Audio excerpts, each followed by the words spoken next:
Une chose que j'ai remarqué, c'est qu'il y a beaucoup de chrétiens qui vivent dans la nouvelle alliance avec la mentalité de l'ancienne alliance. Il y avait des gens de l'ancienne alliance qui vivaient dans la mentalité de la nouvelle alliance. Lorsque tu prends un gars comme Moïse, la Bible déclare que lorsque les Égyptiens étaient en train de poursuivre les Israélites, qu'ils étaient devant la mer Rouge, le peuple a commencé à avoir peur. Ils ont dit, Moïse, on va périr. Qu'est-ce qui se passe, Moïse? Mais la Bible déclare que Moïse va leur dire, ces Égyptiens que vous voyez. Moïse n'a pas dit les Égyptiens que nous voyons. Il a dit les Égyptiens que vous voyez, vous ne les verrez plus. Moïse ne voyait pas les Égyptiens. Mais le peuple d'Israël voyait les Égyptiens. Donc Moïse n'était pas sur la même dispensation, la même longueur d'onde qu'eux. Vous comprenez? Moïse a écrit, tu ne prendras pas de femme étrangère. Moïse allait prendre une femme éthiopienne.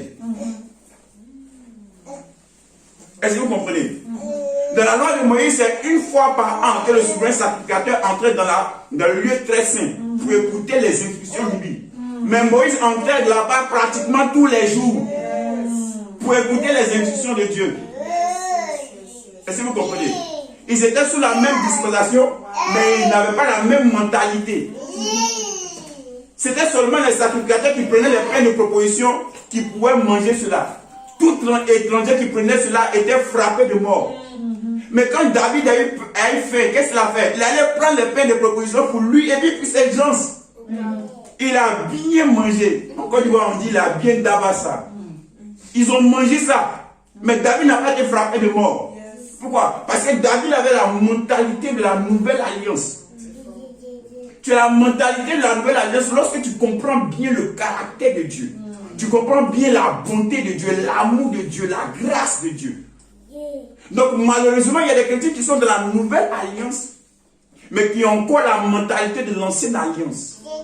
Est-ce que vous comprenez? Donc il faudrait que quand bien même tu es dans la nouvelle alliance, que tu marches avec la mentalité de la nouvelle alliance. Donc nous, notre but, c'est de vous amener à pouvoir avoir la mentalité de la nouvelle alliance.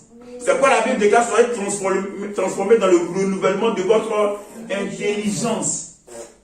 Donc c'est ici ça se passe. Dans tes pensées, dans ton intelligence, dans ta manière de concevoir les choses. C'est là-bas que le travail doit être fait. Donc tu peux vivre dans la nouvelle alliance et ne pas marcher dans la mentalité de la nouvelle alliance. Est-ce que vous comprenez? Donc c'est très important d'avoir la mentalité de la nouvelle alliance. Si tu n'as pas cette mentalité de la nouvelle alliance, peu importe ce que les gens vont dire, tu ne pourras pas jouir de ta nouvelle identité en Christ. Est-ce que vous comprenez ce que je dis? Donc c'est très important d'avoir la mentalité de la nouvelle alliance. Amen. On va commencer. Est-ce qu'on peut commencer? Amen. Hébreux 10. Bon, on a déjà commencé d'ailleurs. Prenons Hébreux 10, verset 17. Donc c'est Dieu qui parle par rapport à la nouvelle alliance, par rapport à ce que Christ va faire et ce que cela va engendrer.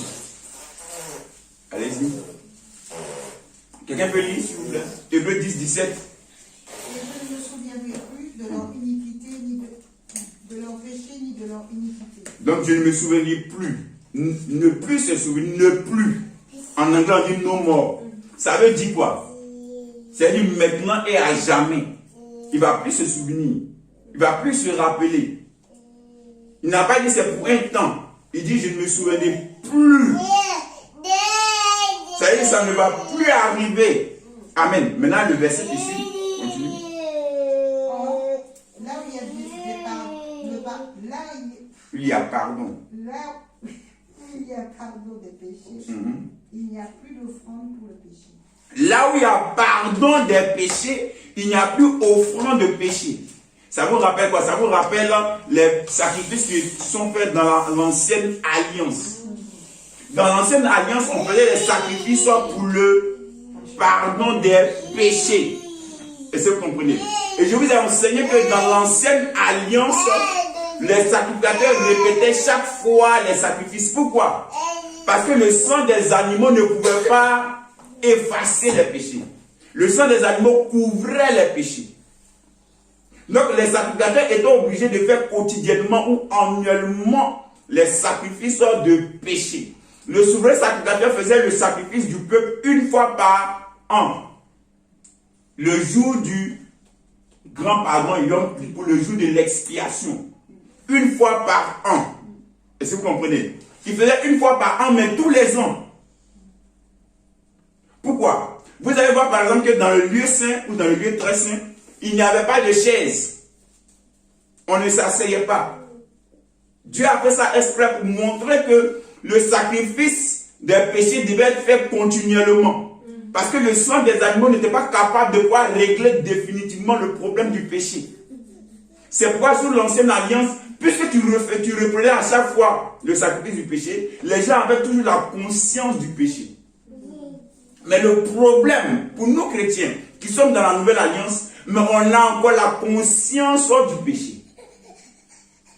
Le péché nous fatigue toujours. Vous savez, lorsque Jésus est venu sur terre, pour Jésus c'était facile de faire quoi? De chasser les démons. Pour chasser les démons, il faisait quoi? Il disait quoi? Démon sort, esprit impur sort, le démon partait. Mais pour les péchés, il n'y a jamais entendu dans la Bible, vu dans la Bible où le Seigneur Jésus dit péché sort. Péché sort. Non. Je vous ai expliqué que le péché devait être traité sous deux angles. Par rapport à la nature du péché et par rapport aux actions du péché. Si tu n'as pas compris ça, tu vas manquer tout l'enseignement. C'est de comprendre ça, c'est la base. La nature du péché, ce que l'homme est. Les actes du péché, ce que l'homme fait. C'est ça que Jésus est venu traiter. Ce que l'homme est, c'est la nature du péché. Le sang de Jésus ne peut pas, en guillemets, pardonner cela. La seule manière de régler la nature du péché, c'est par la mort. Il faut que tu meurs parce que tu es né avec. C'est ta nature. Donc comme c'est ta nature, tu dois mourir avec. Est-ce que vous comprenez? Donc la seule manière d'être libéré de la nature du péché, d'être délivré, c'est par la mort. C'est pourquoi Christ est mort. On dit lorsque Christ mourait, c'est nous qui mourions. C'est le vieil homme qui est corrompu par le péché. C'est le vieil homme qui est vendu au péché qui devait mourir. Donc il est mort. Vous comprenez? Maintenant la conduite, les actions du péché, c'est par le pardon des péchés. Au travers du sang de Christ, nous sommes pardonnés de nos actions du péché. Si vous comprenez. Donc la nature du péché, la véritable délivrance, ce n'est pas contre les démons. La véritable délivrance, c'est contre le péché. Par rapport au péché, il fallait que Christ aille mourir. Est-ce que vous comprenez? C'était tellement difficile que dans le jardin de Gethsémani, qu'est-ce qu'il a dit? Père, si cela était possible, que cette coupe s'éloigne de moi. Parce que le problème entre l'homme et Dieu, ce n'est pas un problème de Satan, ce n'est pas un problème de démon. C'est un problème de péché. Le diable, ce n'est pas un problème. Je vous dis ça toujours. Ce n'est pas lui le problème. Lui, il n'a rien à voir dans cette histoire, entre guillemets. Romains 5. C'est par un seul homme que le péché est entré dans le monde. On n'a pas dit c'est par le diable. On dit c'est par l'homme. C'est pourquoi il vous a fait comprendre que l'homme est plus grand que le diable. Le diable ne peut rien faire sur cette terre sans passer par un homme. C'est pourquoi Dieu aussi, il ne pouvait rien faire sur cette terre sans passer par un corps humain. Parce qu'il a donné la terre aux hommes. Donc il fallait que lui-même devienne homme pour pouvoir régler le problème de l'homme. Est-ce que vous comprenez ce que je suis en train de dire? Donc c'est important de comprendre, de réaliser cela. Donc la véritable délivrance, c'est par rapport au péché. Ce n'est pas par rapport aux démons. C'est pourquoi il a dit, voici les miracles qui accompagneront ceux qui auront cru. En mon nom, ils chasseront les démons. Donc ce n'est pas, à toi qu'on doit faire la délivrance. C'est toi qui dois chasser les démons. On fait une confusion entre la délivrance et puis chasser les démons. Chasser les démons, ce n'est pas la délivrance. La véritable délivrance, c'est par rapport au péché. Colossiens 1, 12, verset 13. Car nous rendons grâce au Père qui nous a délivrés du royaume des ténèbres pour nous envoyer au royaume du Fils de son amour. Donc en nous délivrant, il a fait quoi? Comment il nous a délivrés? En transportant au travers de nos péchés, de par la mort de la résurrection de Christ. Donc une fois que le problème de péché est réglé, l'ennemi n'a plus de emprise sur toi. Regardez cette révélation que le Saint-Esprit m'a partagée. Je vais partager avec vous. Colossiens, chapitre 2.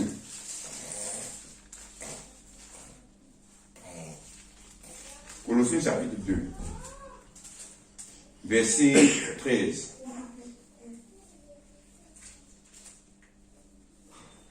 Vous qui étiez morts par vos offenses et par l'incirconcision de votre chair, il vous a rendu à la vie avec lui en nous faisant grâce pour toutes nos offenses. Donc en nous faisant grâce pour toutes nos offenses. Tout c'est tout. Et je vais expliquer que tous nos péchés, toutes nos offenses c'est quoi? C'est nos péchés passés, nos péchés présents et nos péchés futurs.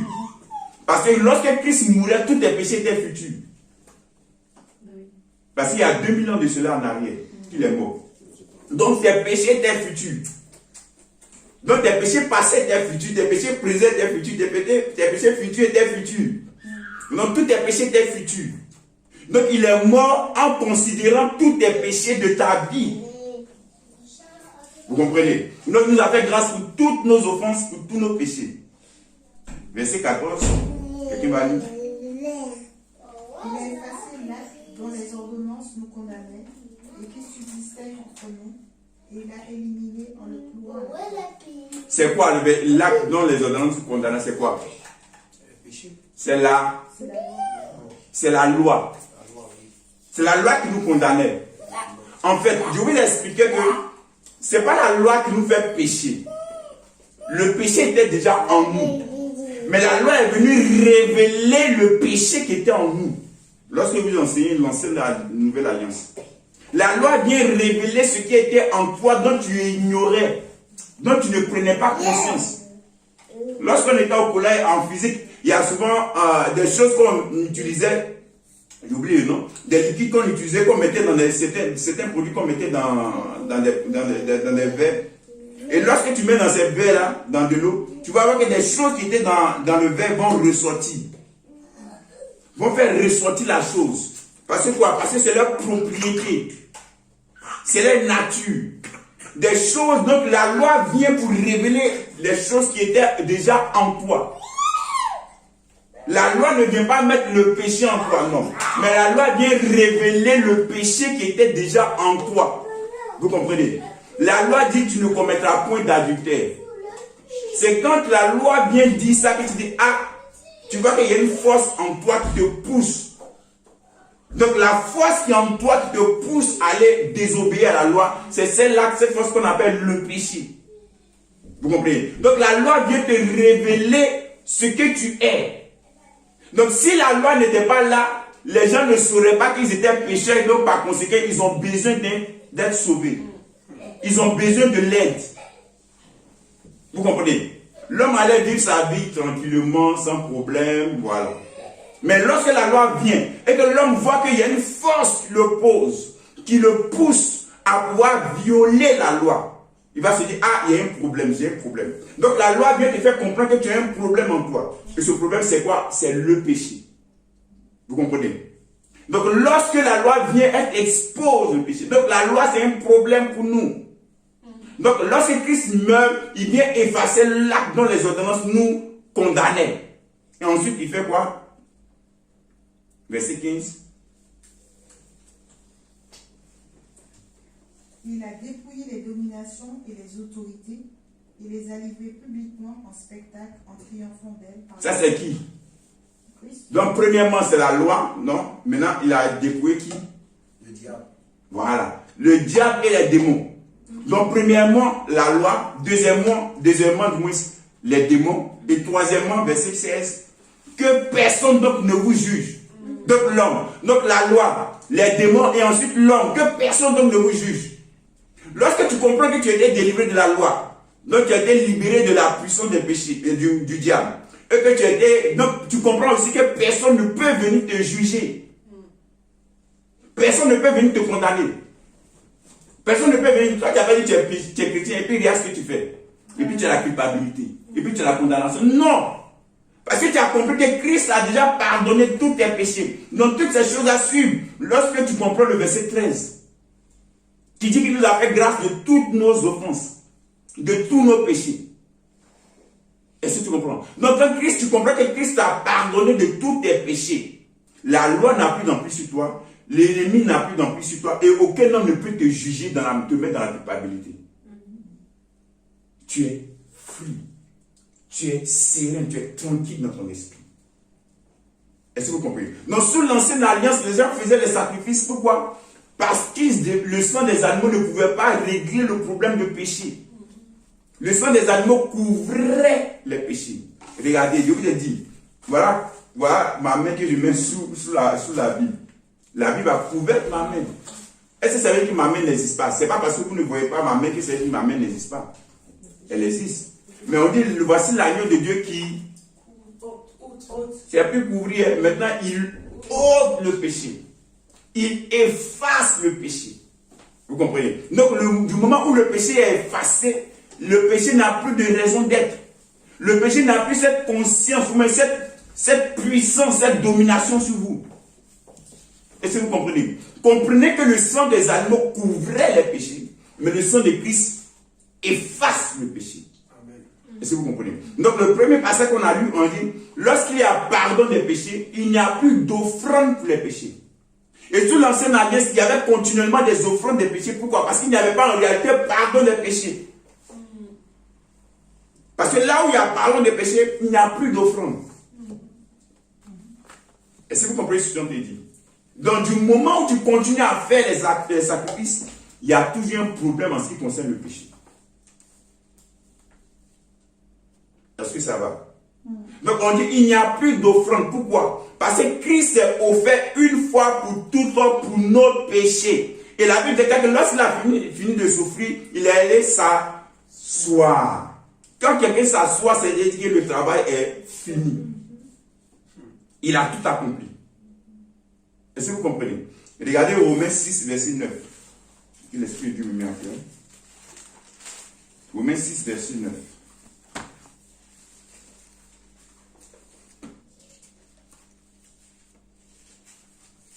Sachant que Christ, ressuscité des morts, ne meurt plus, la mort n'a plus de pouvoir sur lui. On dit, Christ ne va plus venir encore mourir à nouveau. Christ ne meurt plus. Quand tu dis à Dieu, Père, pardonne-moi mes péchés, c'est comme si tu disais, Seigneur, je veux qu'il y ait encore un sacrifice. En d'autres termes, tu aurais dit, je veux que Christ vienne mourir encore. Mais la Bible déclare que Christ ne meurt plus.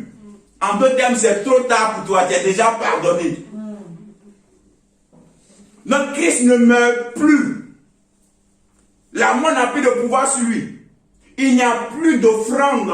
Parce que le sacrifice était, du moins le sacrifice de Christ était fait une fois pour toutes et tu es pardonné. Donc Christ ne meurt plus. Donc quand tu demandes à Dieu de te pardonner, c'est comme si tu te mettais encore sous l'ancienne alliance. Tu dis, Seigneur, je veux que tu me traites comme si j'étais sous l'ancienne alliance. L'ancienne alliance, ce n'est pas Matthieu, Marc, Luc, Jean. Du moins, la nouvelle alliance, ce n'est pas Matthieu, Marc, Luc, Jean. La nouvelle alliance, c'est à partir de la croix. Je reprends. La nouvelle alliance, c'est à partir de la croix. Et toi, tu existes, tu es venu après la croix. Donc, normalement, tu vis dans la nouvelle alliance. Donc, le sacrifice de Christ a été fait une fois pour toutes.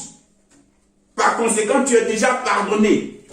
Et là où il y a le pardon des péchés, il n'y a plus de sacrifice pour les péchés, il n'y a plus d'offrande pour les péchés. Et Christ qui est vivant, qui est ressuscité, il ne meurt plus. Réalise cela, comprends cela. Afin que tu sois dans la joie, dans la sérénité, dans la tranquillité. On va prendre Hébreux chapitre 9. Est-ce que ça va? Est-ce que tu comprends?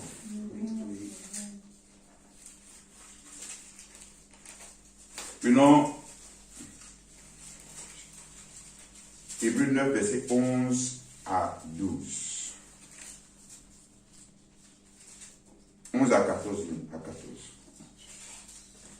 Mais Christ est venu comme souverain sacrificateur des vies à venir. Il a traversé le tabernacle plus grand et plus parfait, qui n'est pas construit de main d'homme, c'est-à-dire qui n'est pas de cette création. Et il est entré une fois pour toutes dans le lieu très saint, non avec le sang des boucs et des veaux, mais avec son propre sang, ayant obtenu une rédemption éternelle. Car si le sang des taureaux et des boucs et la cendre d'une vache répandue sur ceux qui sont souillés sanctifie et procure la pureté de la chair, combien plus le sang de Christ, qui par l'Esprit éternel s'est offert lui-même sans tache à Dieu, purifiera-t-il votre conscience des œuvres mortes, afin que vous serviez le Dieu vivant. En fait, le problème du chrétien dans la Nouvelle Alliance, c'est un problème de conscience. La culpabilité, la condamnation, c'est un problème de conscience. On va prendre Hébreux 10. Si vous voulez que je parle de ça, on va discuter. Prenons Hébreux 10. Prenons le verset 2. Autrement, n'aurait-on pas cessé de les offrir? Prends le verset 1, pourquoi on prend le autrement? Prends le verset 1. En effet, la loi qui possède une honte des biens à venir et non l'exacte représentation des choses ne peut jamais, par les mêmes sacrifices qu'on offre perpétuellement chaque année, amener les assistants à la perfection. Autrement, n'aurait-on pas cessé de les offrir puisque ceux qui rendent ce Parce que ceux qui rendent ce culte. Dans notre version, c'est plus que. Ok, vas-y.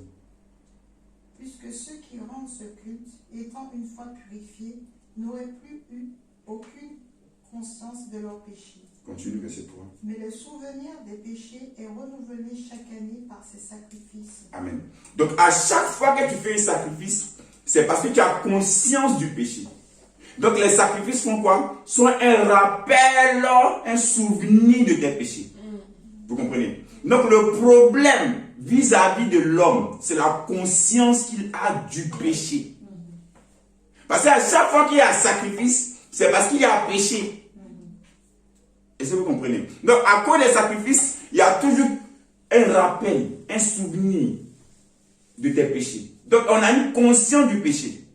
Ce qui fait que lorsqu'un chrétien va dans la... Je vais dire ça comme ça pour utiliser le langage pour que vous compreniez. Dans la présence de Dieu, parce que la présence de Dieu est toujours avec nous, va dans la prière, dans l'intimité. La première chose qu'il fait, c'est quoi? Demander pardon. Pourquoi? Parce qu'il a la conscience du péché. Le problème du péché est tellement fort en lui qu'il a toujours ce rappel, ce souvenir des péchés. Et la première chose qu'on fait, c'est Père, je vais te demander pardon, je confesse mes péchés. Je confesse mes péchés. Je te demande pardon de mes péchés. Il n'y a même plus une liberté d'adoration. Parce que tu es continuellement dans la conscience du péché. Et tu es dans la conscience du péché, pourquoi? Parce que tu n'as pas compris qu'il n'y a plus d'offrande de tes péchés parce que tu étais déjà pardonné. On dit là où il y a le pardon des péchés, il n'y a plus de sacrifice, il n'y a plus d'offrande des péchés. Donc, en demandant, en ayant cette conscience des péchés, tu veux renouveler les offrandes, les sacrifices pour le péché. Donc, le problème du chrétien, c'est la conscience du péché. Et d'où vient cette conscience du péché? C'est l'enseignement que tu reçois. Ta compréhension des Écritures, ta compréhension de l'œuvre de Christ. Tant que cette compréhension n'est pas en adéquation avec la nouvelle alliance, tu vas avoir toute cette conscience du péché. Donc il faut que l'enseignement vienne pour traiter la conscience du péché. Lorsque je rentre dans l'intimité avec le Père, la chose que je fais, c'est d'aller adorer Dieu. C'est d'aller rendre grâce à Dieu. C'est d'aller lui dire merci. Pourquoi? Parce que je sais que je suis déjà pardonné. Est-ce que vous comprenez? Je suis déjà pardonné. Donc, je suis heureux. Je suis dans la joie. C'est pourquoi Jacques a dit quoi? Hébreux 4 me dit, approchez-vous donc avec assurance du trône du jugement. Amen. Souvent, il peut lancer des pièges comme ça pour voir si vous voulez. Approchez-vous donc avec assurance du trône de la grâce. C'est le trône de la grâce. Amen. La grâce, c'est quelque chose que tu reçois sans mérite, sans tes œuvres. Quelque chose que tu ne mérites pas qu'on te donne. C'est ce qu'on appelle la grâce. On dit le trône où tu t'approches, on appelle ça le trône de la grâce.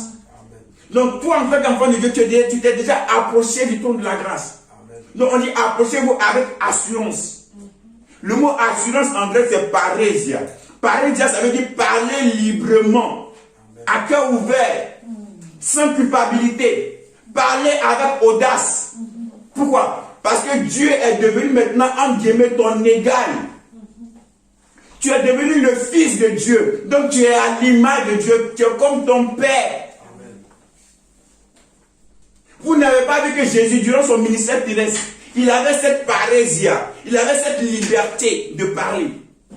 Il jouissait d'une certaine autorité. Pourquoi? Parce qu'il savait qui il était en tant que fils de Dieu. Lorsque Jésus est sorti des eaux du baptême, qu'est-ce que la voix a dit? Celui-ci est mon fils bien-aimé. Est-ce que Jésus avait déjà accompli un miracle? Qu'est-ce que Jésus avait fait qui pouvait amener le Père à dire qu'il était bien-aimé? Simplement parce qu'il était son fils. Comprends que tu es son fils. Bezalel c'est mon fils. Il est mon fils bien-aimé. Et le diable est malin. Le diable a dit à Jésus, 40 jours plus tard, dans le désert, lors de la tentation, il va dire, si tu es vraiment le fils de Dieu, transforme ces cailloux en pain. Il n'a pas dit si tu es le fils bien-aimé. Il ne veut pas que tu comprennes que tu es bien-aimé. Dieu t'a déjà aimé. Il n'a pas dit si tu es le fils bien-aimé. Dieu avait déjà dit 40 jours plus tôt, tu es mon fils bien-aimé. Mais l'ennemi est venu me dire, tu es mon fils. Si tu es le fils de Dieu. Il n'a pas dit bien-aimé. Bien-aimé en grec c'est agapetos. Agapetos ça veut dire, tu es tiré de l'amour. Parce que dans agapetos il y a quoi? Il y a agapé, qui est l'amour de Dieu. Comprends que l'amour de Dieu est déjà pour toi. Dieu t'aime. Dieu t'aime sans tes œuvres. Ce n'est pas à cause de tes œuvres que Dieu t'aime. On dit Dieu a tant aimé le monde qu'il a donné son fils. C'était avant même que tu ne sois chrétien, Dieu t'aimait déjà. Ce n'est pas quand tu vas devenir chrétien que Dieu ne va pas t'aimer. Je reprends. Avant que tu deviennes chrétien, quand tu étais encore dans le système du monde, tu faisais des choses plus horribles. Dieu t'aimait déjà. Ce n'est pas que maintenant que tu as compris que le sang de Christ a lavé, purifié, souillé, nettoyé toute souillure, et que tu es devenu maintenant fils de Dieu ou fille de Dieu, ce n'est pas maintenant que Dieu ne va pas t'aimer. Si Dieu t'a aimé quand tu étais pécheur, ce n'est pas quand tu es devenu son enfant qu'il ne va pas t'aimer. Si ton Dieu t'a aimé lorsque tu étais en dehors de la maison, tu avais fui la maison, ce n'est pas quand tu es venu à la maison qu'il va plus t'aimer. Vous comprenez? C'est quoi l'histoire l'histoire du fils prodigue, c'est une belle histoire. On dit le père attendait son fils. Lorsque tu étudies la tradition juive, normalement un tel père, avec une telle dignité, n'avait pas le droit de courir dans les rues. Mais lorsque la fille voit, il a vu venir son fils de loin, il a commencé à courir vers lui. Quand son fils a commencé à faire sa confession qu'il avait déjà mémorisée, j'ai péché contre le ciel et contre toi, je ne suis pas dit, il dit, oh tais-toi, tout ça c'est long. Envoyez-lui la robe. Ainsi de suite. C'est-à-dire, si vous comprenez bien l'histoire, son père l'avait déjà pardonné avant qu'il commence même à parler. Amen. Il était déjà pardonné. Son père avait déjà pardonné à son fils il y a longtemps. Lui pensait que c'est au travers de ce qu'il allait dire, en guillemets, de sa repentance, qu'il serait pardonné. Parce qu'en réalité, il ne s'est pas repenti. En tout cas, il n'avait pas changé. Il est venu à cause de quoi? Parce qu'il avait faim. Il dit, je veux être comme un de tes serviteurs. Et plus haut, il a dit, je sais que même dans la maison de mon père, les serviteurs même ont de quoi manger. Donc, il veut être serviteur pour avoir de quoi manger. Parce qu'il avait faim. C'est pas parce qu'il regrettait, c'est parce qu'il avait faim. C'est-à-dire, si en chemin, il avait trouvé de quoi manger, il a retenu encore. Est-ce que vous comprenez ce qu'on dit? Donc son père lui avait déjà pardonné avant même qu'il ne vienne. Donc Dieu nous a déjà pardonné avant même qu'on revienne à la maison. Amen. Il nous avait déjà aimés. Donc ce n'est pas maintenant que nous sommes à la maison que Dieu ne va pas nous aimer. Donc il faudrait que tu comprennes l'amour de Dieu pour toi. L'amour que Dieu a pour toi est inconditionnel. Ça veut dire qu'il n'y a pas de condition. Donc il va dire de Jésus, celui-ci est mon fils bien-aimé en qui j'ai mis toute mon affection. La deuxième fois où le Père va dire à Jésus qu'il est son fils bien-aimé, c'est où? Dans quel lieu? Sur la montagne de la transfiguration. lorsqu'il y avait Élie, lorsqu'il y avait Moïse, Pierre a dit, Seigneur, faisons 3 tentes. Une pour Élie, une autre pour Moïse et une pour toi. En même temps, la Bible déclare qu'il y a une nuée qui est venue et les deux ont disparu. Moïse représentait la loi. Élie représentait les prophètes. Christ représentait la grâce. Amen. Les deux vont disparaître. Et Dieu va dire, celui-ci est mon fils bien-aimé, écoutez-le. Est-ce qu'il a dit les? Oui. Il a dit écoutez-le. Écoutez la grâce. Écoutez l'évangile. N'écoutez pas la loi, n'écoutez pas les prophètes. Écoutez Christ. Amen. Écoutez la grâce. Est-ce que vous comprenez? Lorsque la grâce arrive, la loi et les prophètes n'ont plus droit d'exister devant la grâce. Amen. La grâce domine la loi et les prophètes. La grâce est la raison d'être de la loi et des prophètes. La grâce est venue abolir la loi. La grâce est venue accomplir les prophètes. Amen. Est-ce que vous comprenez ce que je dis? Donc, c'est sur la montagne de la transfiguration. Et la montagne de la transfiguration est le plus haut lieu, le plus haut mont en Israël. Là, le Jourdain est le lieu le plus bas en Israël. On dit même, je ne sais pas combien de mètres en dessous du niveau de la mer. C'est l'un des lieux les plus bas qui existe sur la planète Terre. Là où Dieu a dit à de Jésus, celui-ci est mon fils bien-aimé. Et sur cette montagne, la montagne de Tabor, il a dit, celui-ci est mon fils bien-aimé. C'est-à-dire, quand tu es dans les moments les plus bas, Dieu t'aime toujours. Quand tu es dans les moments les plus hauts, Dieu t'aime toujours. L'amour de Dieu ne varie pas. Amen. Peu importe la situation dans laquelle tu te trouves. Donc l'amour que Dieu a pour toi, que ton Père a pour toi est inconditionnel. Ne juge pas l'amour de Dieu en fonction de ce que toi tu ressens. C'est pourquoi je ne dis pas non, je ne sens pas que je suis pardonné. Dans le domaine de la nouvelle alliance, on ne marche pas avec ses sentiments, ses sensations. On marche par rapport à ce qu'on sait. Par rapport à la connaissance que tu as. C'est pourquoi Dieu va dire aux Ecclésiastes, mon peuple périt parce qu'il lui manque la connaissance. Ce qu'il te faut dans la nouvelle alliance, c'est la connaissance. C'est que tu aies la compréhension, la connaissance de cela. Donc ton Dieu t'aime. Si Dieu t'a aimé pendant que tu étais ennemi de Dieu, pendant que tu étais pécheur, ce n'est pas maintenant que tu es devenu enfant de Dieu que Dieu ne va pas t'aimer. L'amour de Dieu ne se voit pas dans les circonstances de la vie.